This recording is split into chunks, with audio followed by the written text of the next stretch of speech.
Welcome to the latest episode of Five on the Floor on the Five Reasons Sports Network. Thanks for joining us on your favorite podcast app. If you're Apple Podcasts. If you're Android, recommend Spotify or the Five Reasons YouTube channel. Also, check out Off the Floor. That's our Discord server, $2.99 per month. You can communicate with other Heat fans and with the hosts of Five on the Floor and others from the Five Reasons Sports Network. Get off of Twitter. Again, the link is right here in the description on the podcast feed and on the YouTube channel. Again, $2.99 per month. Also, check out the great sponsors of the Five Reasons Sports Network. It's NBA Finals. We know that some of you really don't want to watch this, but if you're going to watch it, make it more entertaining. Go to Prize Picks. Use the code 5, F-I-V-E. Get that initial deposit matched up to $100. Again, that code entitles you to that money right away, and this is basically the same game that they had legal in the state of Florida before. They just tweaked it, got it past the regulators, and look at that. They're playing Prize Picks again. Use the code 5, F-I-V-E.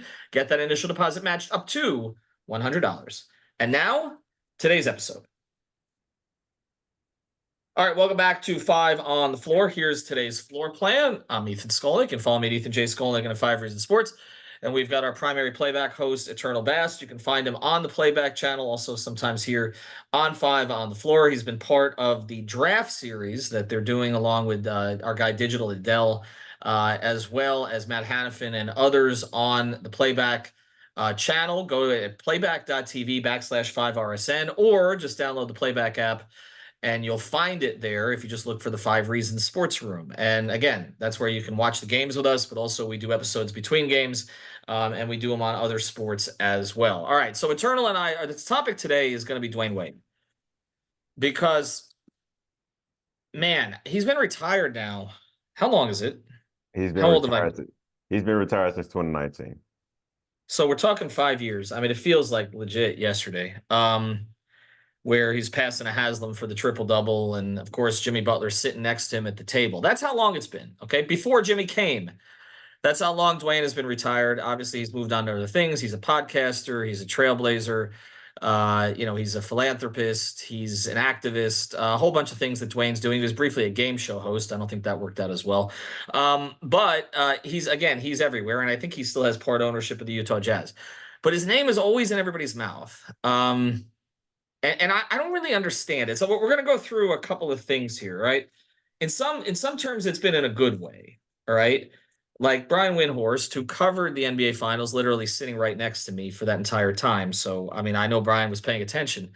You know, Brian said recently that LeBron, Brian got his start covering LeBron at St. Vincent St. Mary, but then over time, he's covered LeBron less and less. He's talked about that. I knew about that even during the Big Three era when he moved down to South Florida for a couple of years. And he's more of a national NBA guy now. And, so he doesn't always sort of, unlike some others, he doesn't always carry LeBron's water, even though people thought he did. And 2011, he talked about that finals. And of course, I call it the now or never finals because Eternal, I was in Dallas and at a Whataburger about 3:30 in the morning. And LeBron had been struggling. He was famously asked a question by Greg Doyle, who's made some news lately about a question he asked of Caitlin Clark. He was asked a question about Greg Doyle about shrinking in the fourth quarter. And LeBron couldn't stop talking about it privately. At that time, I was pretty connected to the people around him. And it was like totally in his head. All right. And of course, that was the cough series and a whole bunch of other things like that. And so I'm at a Whataburger at a drive-thru. I won't say my condition. I was not driving. Everything at Whataburger looks good at 3:30 in the morning in a certain condition, right? I mean, Dallas doesn't stay open that late. And so as we're ordering, I'm checking through Twitter, and I see that he's tweeted now or never. And I remember turning to Joe Goodman and Shandell Richardson and saying, yeah, they're losing. Because everything was in his head, right? And so I think what gets forgotten, and Windhorst brought this up, is that Dwyane was having a terrific series and likely would have won the MVP in that series if they had won. It would have been very hard, even for the biggest LeBron stan, to give it to LeBron, even if he dominated the last two games of the series, because Dwyane was just better throughout that series. And that was kind of before the bone bruise, so it's before Dwyane started to decline. It was more so just finding role. So, Eternal, that was a positive one. But then there's been this other stuff, okay? Colin Cowherd comparing Jaylen Brown to him, which on its face is not that offensive because I actually think Jaylen's the best player on the Celtics. I know that's controversial, but he said that Jaylen had what an unappealing offensive game like Dwyane. Did I miss Dwyane dunking on Varejao and Jermaine O'Neal? Did I miss the artistry early in his career? Did I miss and the athleticism? Did I miss what he evolved into later in his career with more of an old man game? Where again he still had moments. I mean, running up on the table and screaming, "This is my house," is not entertaining offense. That and again, Colin's an idiot generally. So I'm not totally surprised, but that one. And then there's been again, there's been some Robin stuff, which I'll let you get into, which is some of that is fair. But then the continuous James Harden comparisons, and I just I feel like I'm compelled, like I get a signal, like a bat signal, every time one of these is put out by someone where somebody, I think it was Josh Eberly this time, who's been on our podcast, who basically he put a list of players. This is what I was looking for beforehand. He put a list of players that were better than Wade or arguably better than Wade, and he had Harden as arguably better than Wade. And I just do not understand how you can have somebody who's arguably better than Wade when he's literally shot 25% or below in 25% of his playoff games. I don't understand that when you have a guy who gave the greatest finals performance of all time. And by the way, James Harden had one of the worst finals performances for an award winner as a sixth man in the 2012 series against the Heat. So let me ask you this, okay? Why, in your view, is there this ongoing need to throw Dwyane into these conversations when it's pretty clear like what he is? He's the third best two guard of all time. I don't think it's disputable. I think a lot of that is just gap separation, right? When you talk about time, and time is something that is both mysterious and very silly when it comes to the way people perceive things. You look back at the early parts of Dwyane Wade, and it's crazy, Ethan, because what was that, last July was me, you, and Greg or somebody else that did this whole Wade and James Harden discussion, a Wade versus Paul Pierce thing. Like, it's sad that we're back here again because Wade deserves so much more than that. But Wade won his third ring, won his first ring in his third year as the guy. There's a case that you could probably make that he probably wins it the second year as the guy had it not been for the rib injury. It doesn't make sense to me why we keep revisiting this situation, this conversation over and over again, especially when there are stats that you can pull, there are videos that you can pull, there are players that speak very highly of battling against Dwyane Wade, one of the greatest competitors in NBA and sports history. Kobe Bryant spoke about like what it took to battle against Wade. So it doesn't make sense to me. But you're gonna have guys that discredit greatness and legends as time goes on. We've seen it with other legends in the game. Yeah, one thing we were talking about before the podcast is that obviously Dwyane has taken some very progressive political positions. And I remember I can kind of trace Dwyane's evolution with this stuff. I always say I covered Dwyane's first summer league game in Orlando. So, I was there from beginning to end. And at the beginning, Dwyane was just, I mean, kind of a naive kid, sort of. I mean, I remember his first press conference, and we don't need to get into the personal stuff, obviously, that went on throughout the years, although that shaped him in some ways also. Um, but I remember that first press conference, and like all that he was really talking about was shoes, honestly. Like it was just like there wasn't a lot of depth there. And then over time, I mean, some of it Shaq came in and Dwyane became sort of more media savvy. Uh, Sometimes I think to the detriment of reporters because they had this whole game where they would make stuff up and we would have to kind of guess if they were telling the truth or not. And then Shaq left, and like Dwyane then sort of had to come back from that injury, get up, fall down 7, get up 8. And then obviously the Dream Team 2 and all of that stuff, or the Redeem Team, I'm sorry. And then, was basically one of the best players, if not the best player in the league over a 2-year period. And And then the big three came in and he had to sacrifice, obviously, in a way that others had not. But not only did he have to sacrifice, but he had to police. I always come back to that first press conference that they had, and there were too many people. So they did it at the Heck Center at UM. They didn't do it. They did it down there to open it up to everybody. And I remember Dwayne sitting between LeBron and Bosh, and Chris, you could tell, was a little bit nervous. LeBron was nervous as hell and was tapping his fingers the entire time. So Dwayne basically took the mic. Like Dwayne took the mic and sort of controlled the ceremonies in that.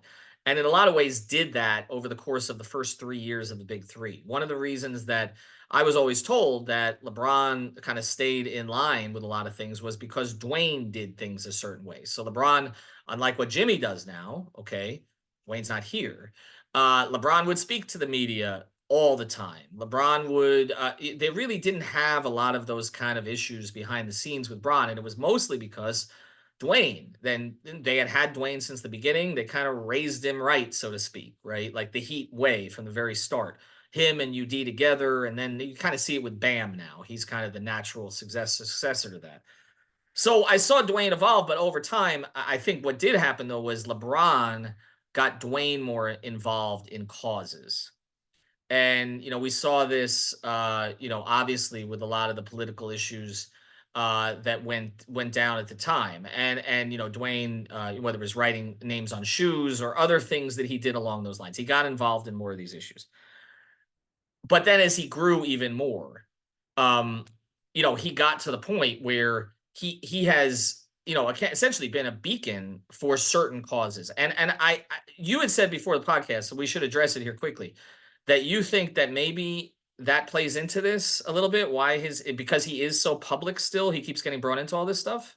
Yeah, I think because Wade also it's kind of a two-part thing. I think because Wade had personality like you described, where he didn't mind handing the keys as far as allowing LeBron to be the lead guy and things being shaped around LeBron.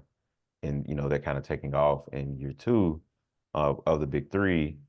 And also because of how public he has been with his relationship with Gabrielle Union, um, how supportive and outward he's been of his daughter.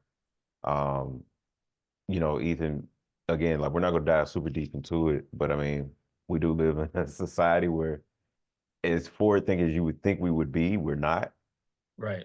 And that does impact the ways that people perceive just even common sense things. Like one thing that shouldn't be debated on court is the way D Wade is one of the best players of all time and in the third best shooting guard of all time, like undisputed.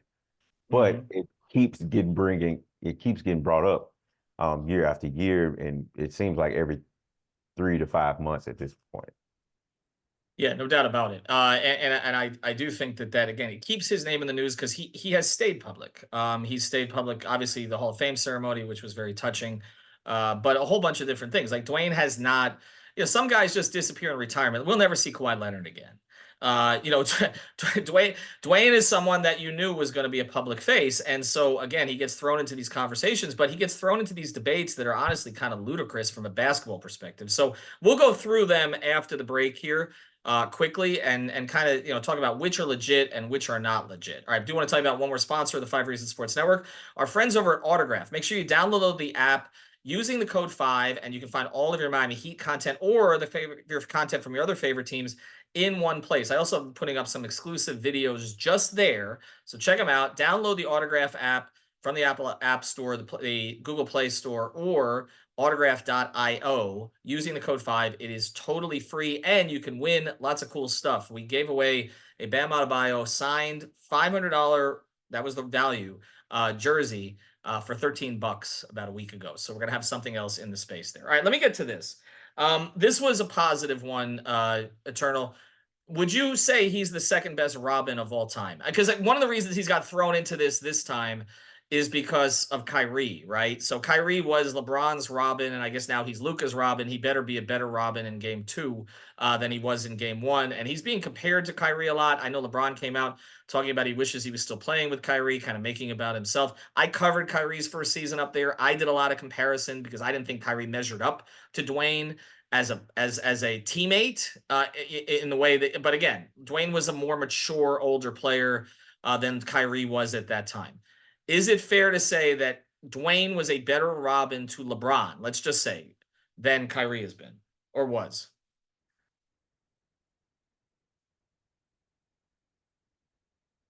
You're on mute. Oh man, I pulled an infamous you and Alex.